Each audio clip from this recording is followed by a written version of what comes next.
మహమ్మద్ సాదిక్ గారిని అలీ గారిని హైకోర్టు న్యాయవాది మానవ హక్కుల సంఘం సభ్యులు ఒక నిమిషం మాట్లాడాల్సిందిగా తెలియజేస్తున్నాము.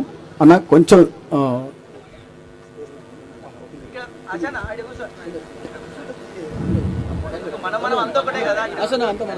మిత్రులారా, ఎక్కువ సమయం లేదు కాబట్టి 2 నిమిషాలు 2 మాటలు. మనము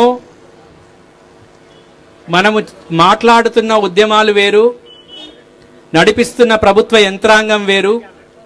మన ఓట్లన్నీ వాళ్లకు పడడం ద్వారా మాత్రమే ఈ విధమైనటువంటి కార్యక్రమం రూపుదిద్దుకుంది. ఏ అగ్రవర్ణాలకైతే మనము మన ఓట్లు వేస్తున్నామో దాని కార్యక్రమ రూపమే ఈ విధంగా పరిణమించింది.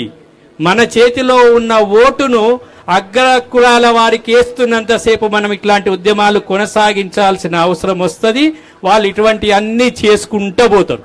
కాబట్టి మిత్రులారా, మేము ఖచ్చితంగా అగ్ర కులాల వాళ్ళకు ఓటేయం అని ఈ తీర్మానం నుంచి గనుక, ఈ సభ నుంచి గనుక మొదలు పెడితే నా సామి రంగా ఎవ్వడు కూడా మనల్ని ముట్టుకోడు.